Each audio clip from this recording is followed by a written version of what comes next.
연력학에 대한 강의를 계속하겠습니다. 우리가 지난 시간에 수업했던 것들은 연력학에 들어가기 위한 기본적인 그러한 개념들에 대해서 알아보고 여러분 열심히 공부했을 줄로 압니다.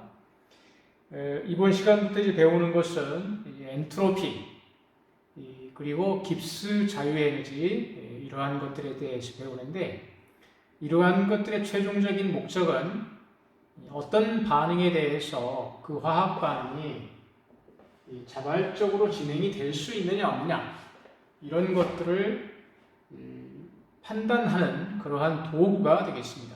그러니까 우리가 반응식을 보고 주어진 자료를 가지고 이 반응이 어떤 조건에서 자발적이고 또는 이 반응은 어떤 조건에서는 비자발적이다 하는 이러한 것들을 여러분들이 판단할 수 있으면 제대로 잘 배웠다 이렇게 이야기를 할 수 있습니다.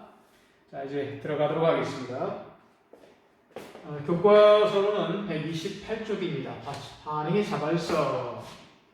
이 반응의 자발성을 판단하기 위한 도구, 그런 것들이 이제 엔트로피 또는 깁스 프리 에너지 이러한 것들이다, 그런 뜻입니다. 그래서 여기 보니까 화학 반응의 자발성을 예측할 수 있는 연력학적인 그러한 양이 이 엔트로피이고, 우리 말로는 무질서도의 척도다 이렇게 이야기를 하고 있습니다. 그러니까 우리 이제 간단하게 이야기하면 이렇습니다. 무질서할수록 엔트로피가 크다.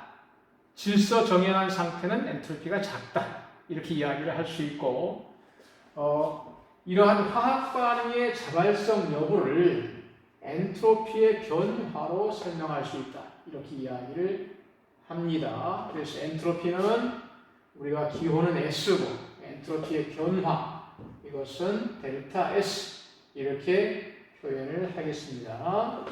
그리고 이제 델타 값이니까, 변화량이니까 항상 이것은 나중의 값에서 초기 값을 빼는 것이고, 화학 반응에서는 생성물질에서 반응물질을 빼는 그러한 개념이다라는 건 여러분 기본적인 겁니다. 자, 자발성과 엔트로피의 관계인데, 먼저 자발성이 뭐냐? 자발성이란 화학 반응이 외부의 간섭이 없이 일어날 수 있는 그러한 경향, 그것을 이야기하는데, 이 자발적 과정은 반응 속도가 빠를 수도 있고 느릴 수도 있다고 했습니다. 그러니까 연력학적으로 자발적으로 진행될 수 있는 그런 과정이다 라고 해서 우리 눈앞에서 직접 반응이 일어날 수도 있지만, 우리 눈에 볼 때는 거의 반응이 일어나지 않는 것처럼 보일 수도 있습니다. 즉, 다시 말하자면 반응 속도가 빠를 수도 있고 느릴 수도 있다 하는 이러한 반응 속도의 개념은 이 자발성에 관계되는, 즉 다시 말하자면 자발성을 판단하는 이 연력학과 반응이 빠르냐 느리냐 하는 이 반응 속도의 개념은 서로 분야가 다르다 하는 것을 이해하시면 되겠습니다. 예를 들어서 어떤 반응물에서 생성물로 되는 이러한 예를 들어서 이런 단열 반응이 있다고 합시다. 그럴 때에 이 활성화 에너지가 된다. 그 다음에 이 반응물에서 생성물로 가는 속도라든가 이런 것들은 이 반응 속도의 개념이고, 반응 속도론에서 다루는 개념이고, 연력학은 어디에만 관심이 있느냐 하면 이 반응물의 상태와 생성물의 상태를 주고서 이 반응이 일어날 수 있느냐 없느냐, 또는 생성물이 반응물로 가는 역반응이 일어날 수 있느냐 없느냐, 이런 관계를 이야기하는 것이다 하는 것을 여러분 생각하시면 되겠습니다. 자, 그래서 예를 들어서 하나 여기 표현을 해놨습니다. 자, 다이아몬드가 흑연으로 되는 이 반응을 여기 이제 예를 들어놨는데요. 자, 다이아몬드가 흑연으로 되는 이 반응, 연력학적으로는 뭐라고 했죠? 자발적 반응을 했습니다.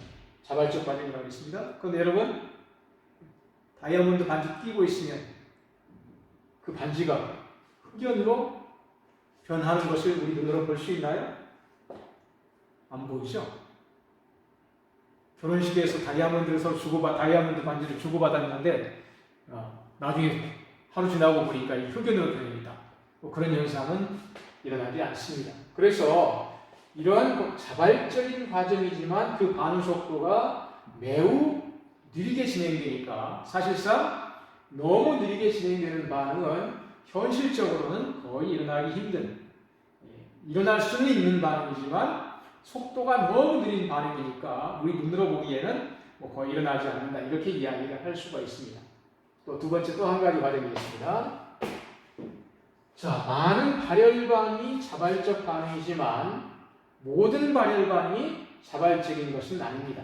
그리고 흡열 반응도 자발적인 반응이 많이 있습니다. 그러니까 발열 반응도 자발적으로 일어날 수 있고 일어나지 않을 수도 있고 흡열 반응도 자발적으로 진행될 수도 있고 아닐 수도 있다. 일반적으로는 그 많은 발열 반응이 사실은 일어나기 쉬운, 자발적으로 일어나기 쉬운 반응입니다. 그러나 그렇다고 해서 모든 발열 반응이 자발적인 건 아니다 하는 것을 이해하시면 되겠고요. 그러니까 예를 들어서 이런 이제 한 가지 또 예를 제가 해놨는데요. 자, 여기 얼음이 녹는 것을 한번 생각해 보세요. 얼음이 녹습니다. 자, H2O 고체가 H2O 녹으니까 이제 액체가 되는 것이죠. 자, 우리가 여기에 이제 얼음을 놓으면 그 얼음이 어떻게 됩니까? 얼음이 녹죠. 무슨 반응이죠? 이 반응은 흡열 반응. 흡열 반응이죠. 그런데 여기에서는 녹지만 또 냉장고에서 어떻게 돼요? 냉동실에서 어떻게 되죠? 냉동실에서는 오히려 반대로 물이 여옵니다. 그러면 결국은 0도씨 이상의 온도냐 그 다음에 0도씨보다 더 낮은 온도냐에 따라서 이 반응이 진행이 될 수도 있고 또 이 반응이 진행될 수도 있습니다. 즉 이러한 반응의 방향성이 반응의 방향이 온도에 따라서도 영향을 받을 수도 있다 하는 것을 여기에서 이제 확인할 수 있습니다. 그러니까 우리가 이제 여기서 이걸 배우고 나면 어떤 조건에서는 이 반응이 일어나겠고 어떤 조건에서는 이 반응이 일어나지 않겠다 하는 것을 판단할 수 있게 되는 것입니다. 자, 이제 또 앞에서 했던 이야기입니다. 자, 화학 반응 속도로는 반응물과 생성물 사이에 반응 경로에 관심이 있는 것이죠. 네. 그러나 연력학에서는 초기 상태와 그 다음에 최종 상태, 즉 초기 상태란 반응 물질이고 최종 상태란 생성 물질입니다. 자, 그래서 이러한 반응 물질과 생성 물질의 상태만이 고려 대상이고 그 중간 과정은 경로에 대한 이야기는 관심이 없습니다. 그래서 결국은 연력학은 반응이 자발적이냐 비자발적이냐 하는 것은 처음과 끝의 그 성질에만 기초해서 예측하는 것이다 하는 것이고 그 반응물과 반응물로 생성물로 되는 그러한 과정 자체는 속도론에서 다루는 것이다 하는 것을 여러분이 이해하시면 되겠습니다. 자, 그리고 이제 우리가 자발성이라는 말에 대해서 정확하게 한번 실제로 한번 예를 들어서 확인하고 넘어가겠습니다. 자, 공은 언덕에서 아래쪽으로 굴러가죠. 아래쪽에 있는 공이 위쪽으로 스스로 올라가지는 않습니다. 그래서 공이 언덕에서 아래로 굴러가는 것은 자발적이고 그 다음에 아래에서 위로 올라가는 것은 비자발적이다. 이렇게 이야기를 할 수 있죠. 자, 공기 중에 노출된 철이 있습니다. 시간이 지나면 어떻게 될까요? 녹이 슬어서 보기 흉하게 변하죠. 그런데 산화되었던 철이 다시 또 반짝반짝 빛나는 원래의 철로 돌아가는 것은 가만히 놓아둔 상태에서는 절대 일어나지 않습니다. 녹슨 자동차가 다음날 봤더니 번쩍번쩍 다시 새 차가 됐다. 그런 일은 있을 수가 없죠. 그래서 철이 녹쓰는 것은 자발적이고 그 다음에 산화철이 다시 원래의 철로 돌아가는 것은 비자발적이다. 이렇게 이야기를 하는 것입니다. 자, 기체에 대한 이야기입니다. 기체. 자, 예를 들어서 여기 이렇게 풍선이 있네.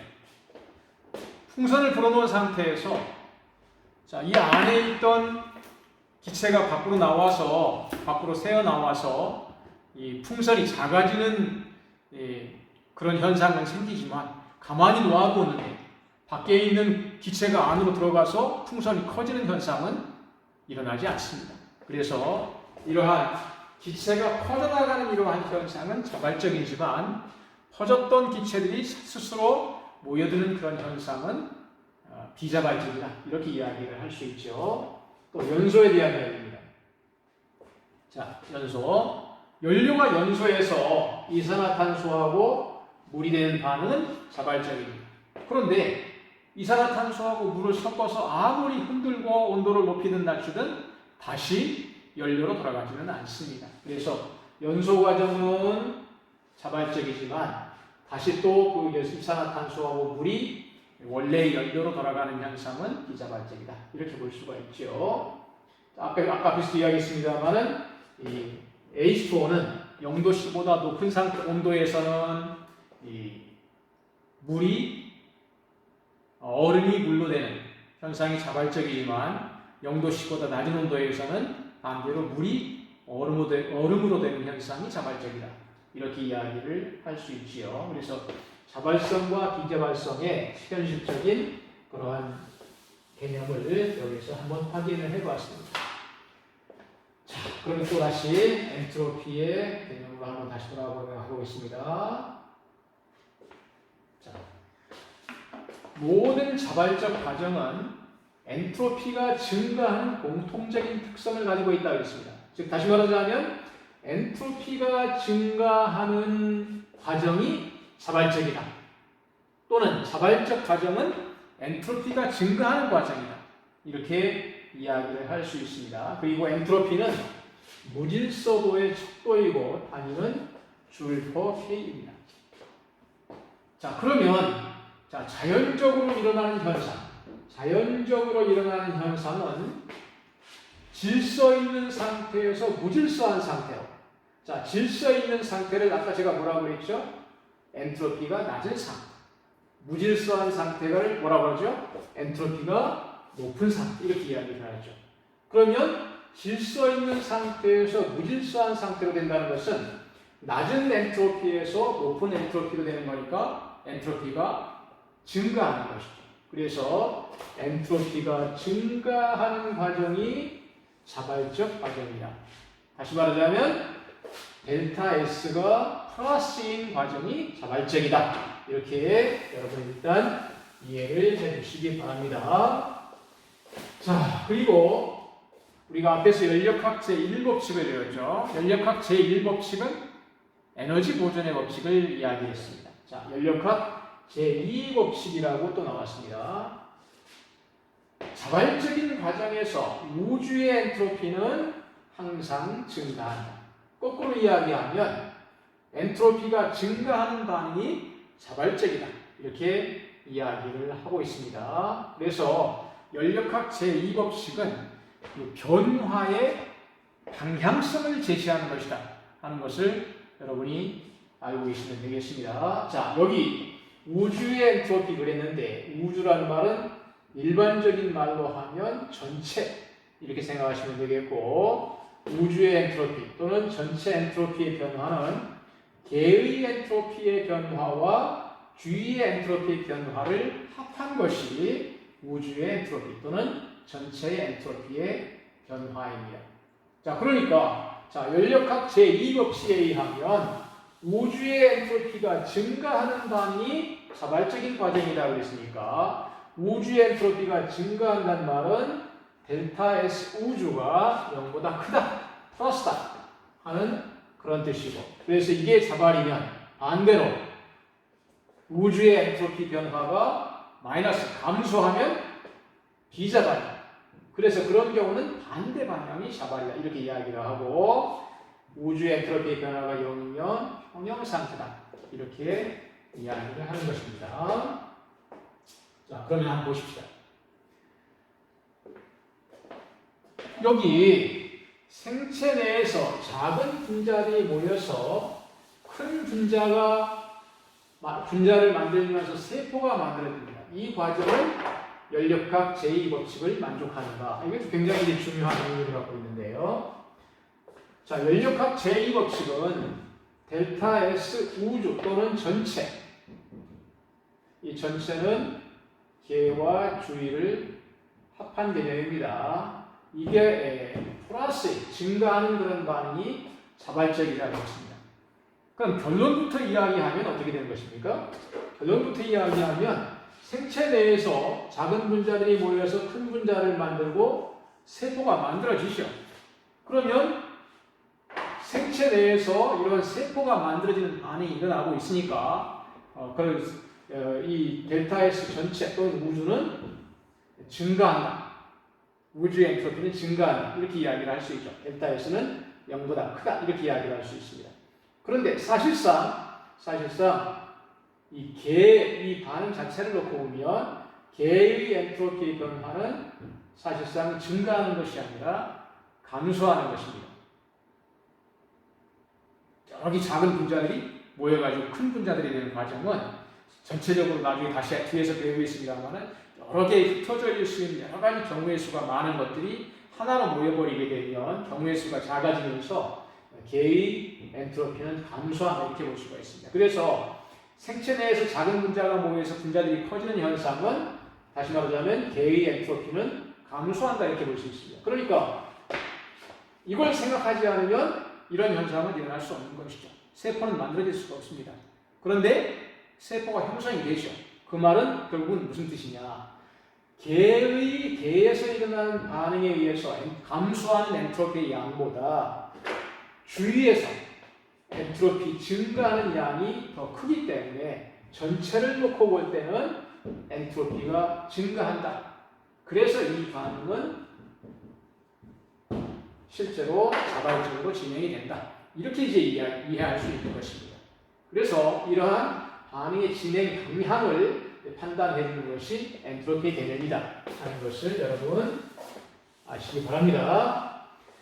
자, 그럼 이제 이렇게 하나하나씩 들어가는 거니까 여러분 처음에는 지금 개념이 이해하기 어려울 수도 있는데 차근차근 하나씩 보십시다. 자, 엔트로피의 크기 비교인데요. 이런 이제 세 가지 경우 지금 나와 있습니다만은 자, 얼음과 물과 수증기 또는 한 가지 물질에 대해서 고체 상태, 액체 상태, 기체 상태 이렇게 이제 세 가지 상태로 놓고 비교해 볼 수도 있겠습니다. 우리 간단하게 이야기하면 얼음은 제자리에서 진동 운동만 하고 있습니다. 물은 제한된 공간에서 이동할 수가 있죠. 진동도 할 수 있고 회전도 할 수 있고 병진운동 위치가 바뀔 수도 있습니다. 수증기는 그거에 비하면 어떻습니까? 아주 자유롭게 운동할 수가 있죠. 그러면 고체 상태는 매우 질서정연한 상태고 그거에 비하면 액체는 무질서한 정도가 증가했고 그 다음에 수증기는 무질서한 정도가 매우 크죠. 그래서 일반적으로 고체보다 액체 그 다음에 액체보다 기체가 엔트로피가 크다. 무질서도가 더 크다. 이렇게 이야기를 합니다. 그러면 고체보다 액체보다 기체가 엔트로피가 크면 고체가 액체가 되는 어떤 변화가 일어났다. 또는 액체가 기체가 되는 변화가 일어났다 하면 엔트로피가 증가했다. 이렇게 이야기를 하는 것입니다. 그러면 반대로 기체가 액체가 되거나 또는 액체가 고체로 되는 이러한 변화는 엔트로피가 감소했다. 이렇게 이야기를 하는 것이니까 오른쪽으로 가는 이 과정은 여기에서 엔트로피가 증가하는 거니까 델타 S가 플러스요. 반대로 되는 과정은 엔트로피가 감소하는 거니까 델타 S가 마이너스다. 이렇게 판단을 하는 것입니다. 자, 두 번째 이제 용액의 경우입니다. 용액의. 자, 여기 지금 염화나트륨 고체가 있습니다. 이온 결정이니까 NaCl 고체가 있습니다.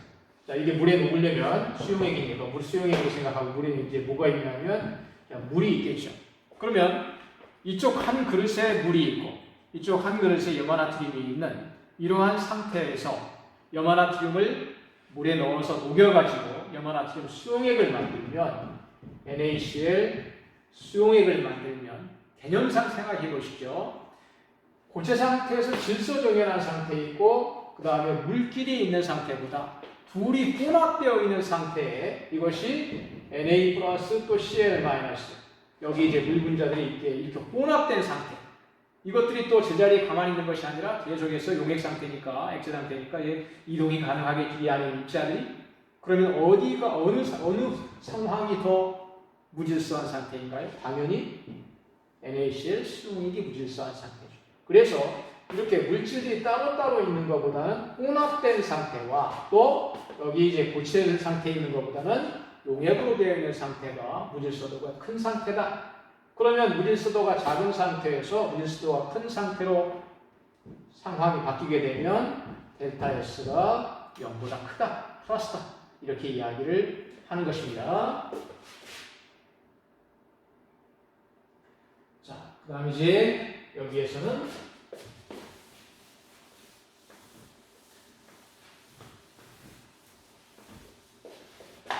자, 이제 화학 변화입니다. 여기 수증기가 있네요.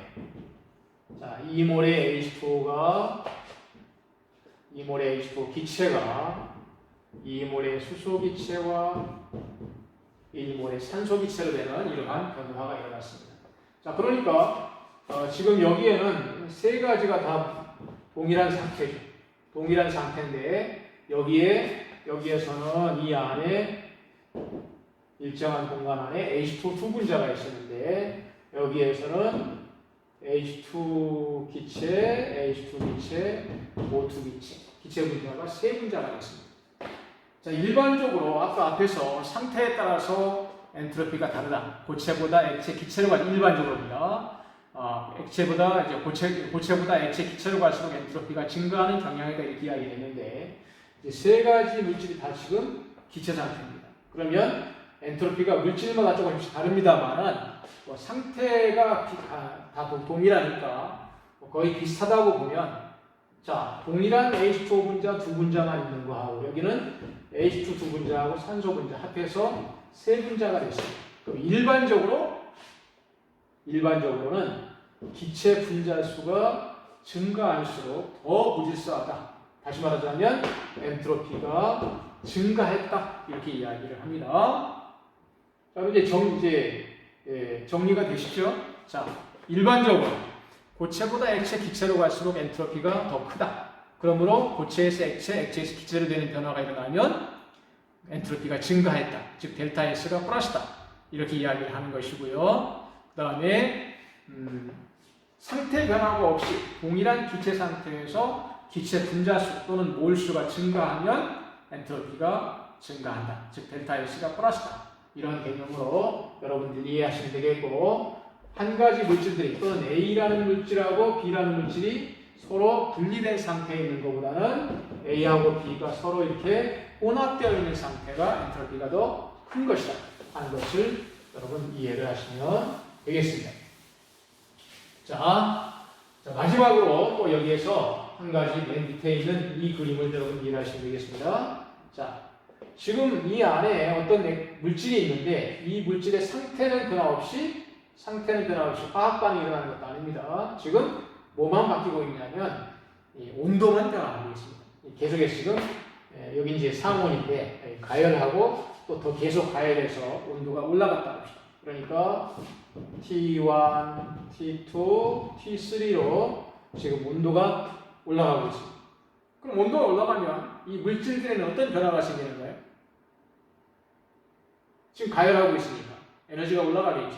에너지를 더 많이 갖게 되고 분자 운동이 더 활발해질 것입니다. 그러므로 온도가 높을수록 더 무질서도가 증가한다. 엔트로피가 증가한다. 그래서 온도가 높을수록 엔트로피가 증가하는 거니까 델타 S가 플러스다. 이렇게 이야기를 하는 것입니다. 자, 그럼 이제 몇 가지 경우로 이렇게 엔트로피 변화는 어떻게 되는가 하는 것을 여러분 제가 말씀드렸으니까 일단 기본적으로 이러한 상황을 여러분들이 좀 이해를 하시면 뒤에 내용들을 이해하기에 더 쉽지 않을까 이런 생각이 듭니다. 자, 기체 입자가 두 개 존재할 그런 경우 자, 이 기체 입자 두 개는 1번 입자와 2번 입자가 있다 봅시다. 자, 왼쪽에 1번과 2번이 다 존재합니다. 자, 2번이 오른쪽으로 이동하고 1번은 남아 있습니다. 반대로 1번이 이동하고 2번은 남아 있습니다. 마지막으로 1번과 2번이 모두 다 오른쪽으로 이동해 갔습니다. 그럼 경우의 수는 몇 가지 경우가 생기냐면 4가지 경우가 생기죠. 자, 4가지 경우가 생기는데 4가지 경우 중에 왼쪽에만 둘 다 남아있을 확률은 4분의 1입니다. 오른쪽으로 모두 다 이동할 확률은 또 4분의 1이죠. 그러면 결국은 왼쪽 관계없이 오른쪽 관계없이 한쪽에만 있을 확률은 4분의 2가 되겠죠. 2가지 경우니까 4가지 경우 중에 2가지 경우가 왼쪽 아니면 오른쪽에 다 한쪽으로 모일 수 있는 거니까요. 그래서 4분의 2니까 이거 4를 2의 제곱으로 이렇게 표현을 했습니다. 자, 그러면 기체 입자가 3개 존재할 때는 어떻게 되겠느냐? 기체 입자가 3개 존재하면, 즉 1번 입자, 2번 입자, 3번 입자 이렇게 3개 있다 그런 이야기입니다. 그러면 1, 2, 3번이 모두 다 존재하는 경우. 자, 1, 2번은 남아있고 3번 이동하고 1, 3번 남아있고 2번 이동하고 2, 3번 남아있고 1번 이동하고 이렇게 하나씩만 이동하는 경우. 반대로 2개 이동하면 2, 3번, 1, 3번, 1, 2번 이동하고 1번, 2번, 3번이 하나씩 남아있는 그런 경우입니다. 자, 3개가 모두 이동한다. 그러면 1, 2, 3번이 전부 다 오른쪽 나아곳에 가 있는 것이죠. 그럼 경우의 수는 하나, 둘, 셋, 넷, 다섯, 여섯, 일곱, 여덟이 되는 거죠. 그러면 아까 2개일 때 전체 경우의 수는 4였고 3개일 때 전체 경우의 수는 9이 되니까 결국은 경우의 수는 몇 개가 나오느냐? 2의 제곱, 3의 제곱 이렇게 나오죠. 그러면 자, 기체 입자가 4개 존재할 때 전체 경우의 수는 4개 존재하면 전체 경우의 수는 뭐가 되겠습니까? 4의 제곱 이렇게 되겠죠.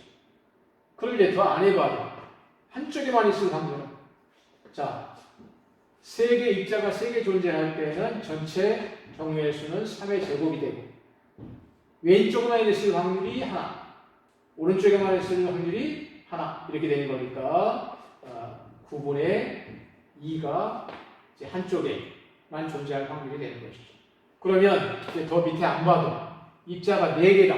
그러면 경우의 수는 4의 제곱이 되고 왼쪽에만 존재할 확률, 오른쪽에만 존재할 확률은 이렇게 되는 거니까 4의 제곱분의 2가 바로 이 한쪽에, 왼쪽이든 오른쪽이든 한쪽에만 존재할 확률이 되는 것입니다.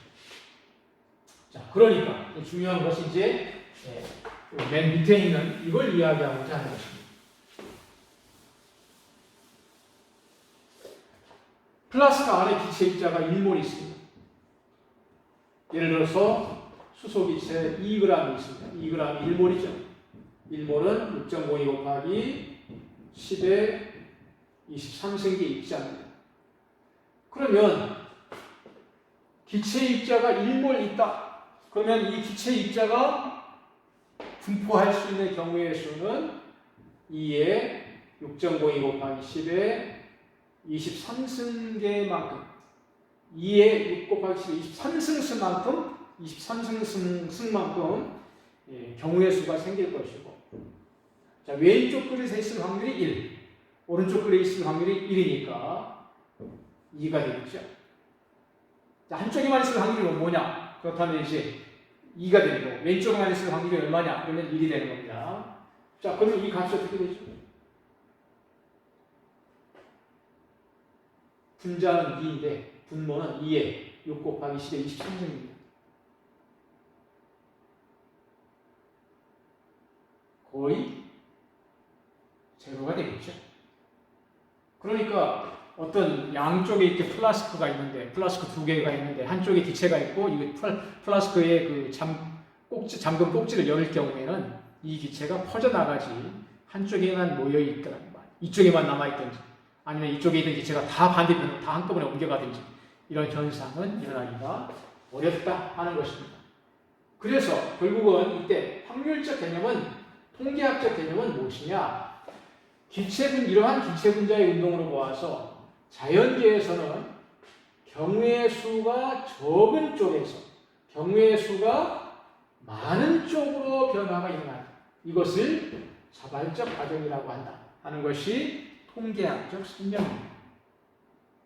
이해되시죠? 그래서 기체분자도 결국은 기체분자 수가 많으면 존재할 수 있는 경우의 수는 엄청나게 많은데 왼쪽에만 모여있다 또는 오른쪽에만 모여있다 이런 한 가지 확률 또는 어느 한쪽에 못 모여있다 앞에서 우리 한 것처럼 이럴 때는 이제 경우의 수가 두 가지가 나오는 거니까 이제 엄청나게 많은 수분의 어떤 숫자 이렇게 되는 거니까 거의 제로 이렇게 되는 것이죠. 그래서 이제 통계적으로 볼 때는 결국은 경우의 수가 적은 쪽에서 경우의 수가 많은 쪽으로 가는 이러한 변화가 자발적이다 하는 것이 통계적인 설명입니다.